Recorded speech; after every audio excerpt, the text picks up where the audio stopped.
First, let's start with the Trump administration maximum pressure campaign on Iran. You've been a strong advocate of this policy, yet officials in the Biden administration are saying, no, this policy has backfired, failed to change Iran behavior, and therefore we got to do things differently. How do you respond to that? I think the Trump administration's foreign policy toward the Gulf was very successful. And I think if we talk about Iran specifically, the maximum pressure strategy was enormously successful.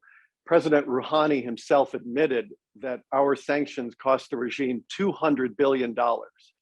And I'll let you use your imagination as to how the regime would have liked to have spent $200 billion. They would have spent it on their proxies. They would have spent it on missiles for the Houthis to bomb Saudi and UAE.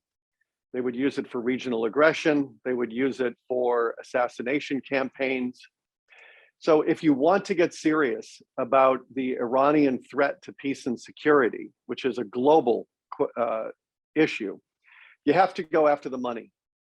And that means a policy of no oil exports until Iran stops enriching nuclear material.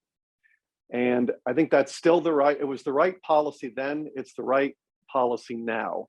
I think the best thing the Biden administration could do at this juncture is to declare the Iran nuclear talks dead and to put in place a foreign policy that restores deterrence, economic pressure, diplomatic isolation, and standing with our friends in the region, particularly Saudi, UAE, Israel, Bahrain, and any country that is on the front lines of Iranian aggression.